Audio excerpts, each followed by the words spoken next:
Okay guys, magandang umaga. Ayan, update tayo sa lagay natin pantalan ngayong umaga.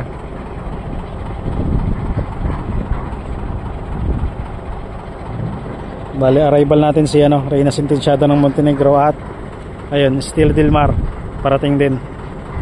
Magkasunod lang. Status ng ating panahon, medyo makulimlim at may kalakasan daw ang alon sa Katiklan ngayon. Hindi makatraka yung mga LCT type doon, kagaya ni Poseidon sa Katiklan, dahil talagang malakas daw ang alon. Dito naman sa Dangay Port, ayan, walang kalon-alon, pero ramdam yung sama ng panahon dahil ayan ang makulimlim yung panahon. Itong mga panakay na nandito, mga tracking panakay ni Stella del Mar to, pabalik ng Katiklan.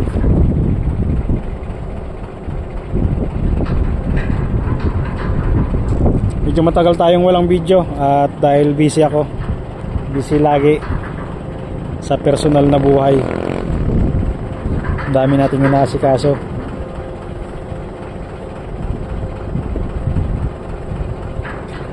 Yung mga nagtatanong na ba't wala tayong panibagong video, pasensya muna at talagang kailangan unahin ko yung mga pangangailangan ko sa personal na buhay, yung mga kailangan kong gawin. Kaya matagal tayong walang update sa ating pantalan. Ngayon lang ulit. Ayan. Basta dun sa mga babiyahe ngayong araw, yan yung status natin. Asahan nyo na pagdating nyo ng Katiklan, medyo may kalakasan. Dito naman sa Dangay, ayan, banayad lang yung tubig, walang kalon-alon.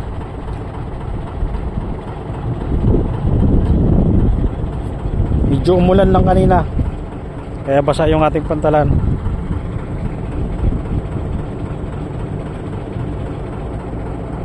Bali, hintayin natin yung pagkatraka ni Stella del Mar.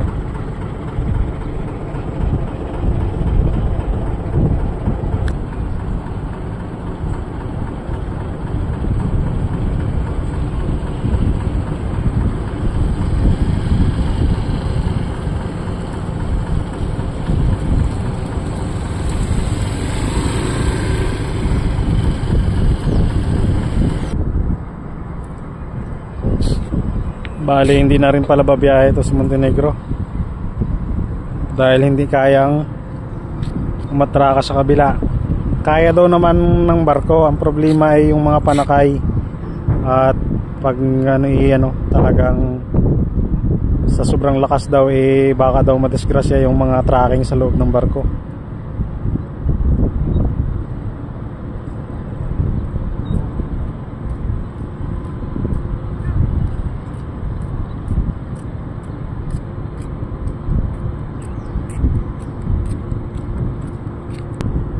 Bali, baka tumigil na lang muna itong mga ito dito.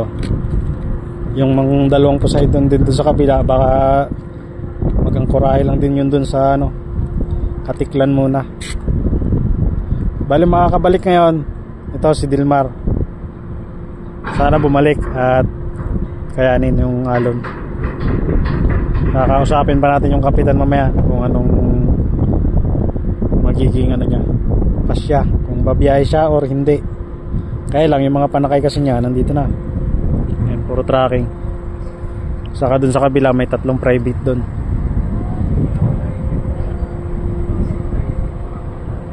May pasahero din palang karga to.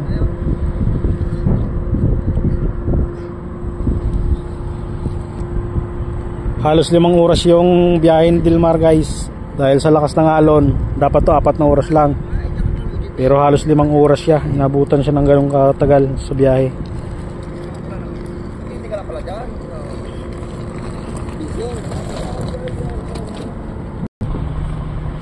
Ayan, andyan na sa likuran ng Sadia si Stella del Mar.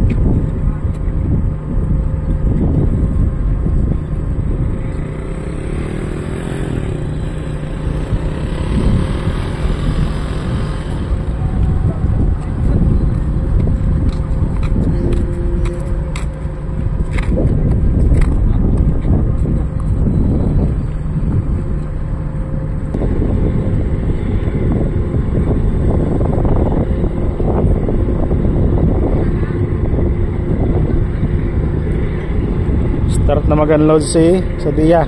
Ayan, tracking niya.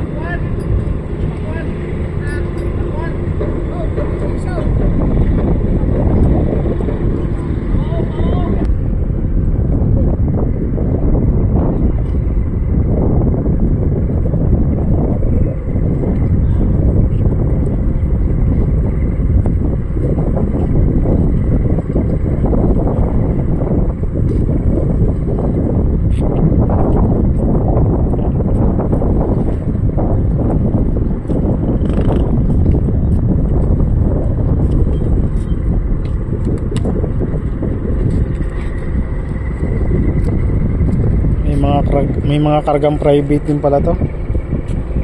Ano? Mga kotse.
Okay, ramp down.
Okay guys, palabas tayo ng rolling cargo.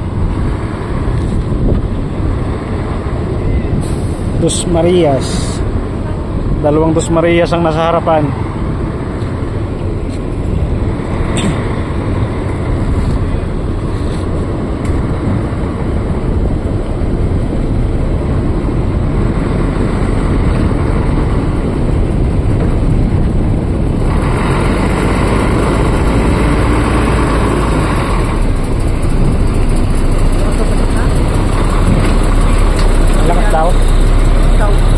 Yun nga, kaya nga inaabot yata 5 oras sila eh.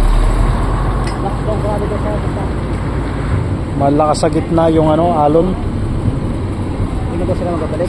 Sabi nga ba hindi sila magpapalik? Alin itong mga taga sa Dia?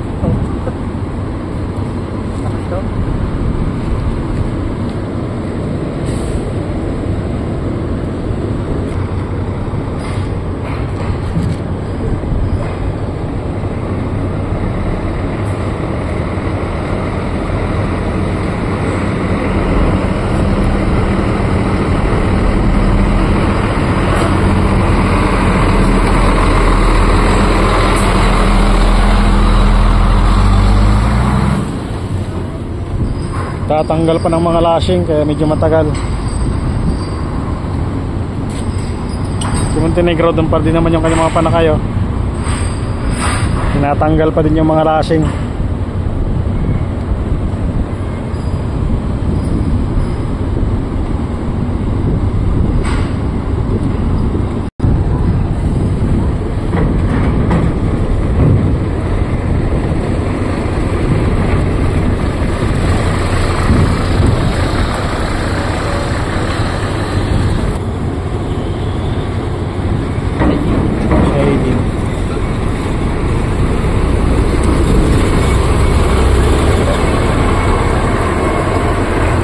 Parang ipangkarga.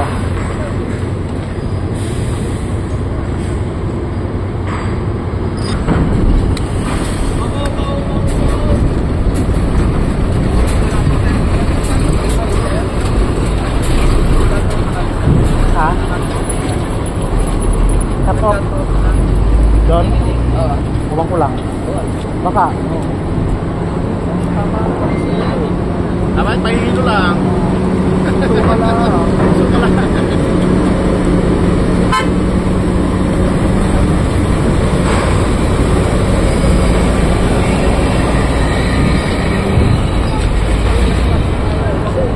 Sumasabay din si Montenegro.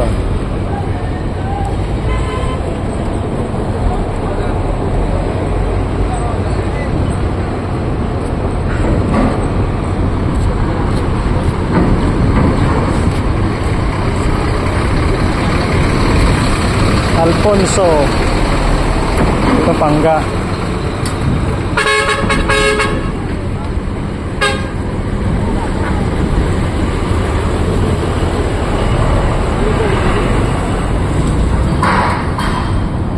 Magkabilang gilid na lang. Kay Montenegro madami pa din. May mga bakat kalabaw pa doon. Kalabaw oh.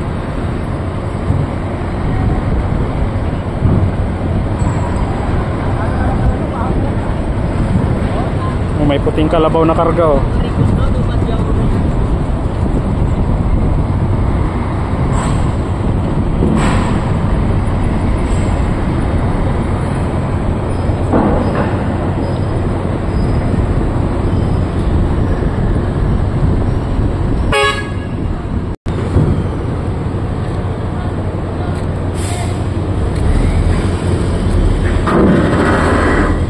Mukhang mabigat to.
Guys, finish unload tayo, finish unload.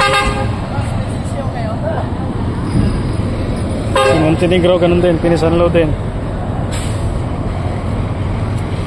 Paano guys, yan yung status natin ngayong umaga. Ngayong tanghali pala, dito sa Tanggayroa Sport. Ayan, Panakay.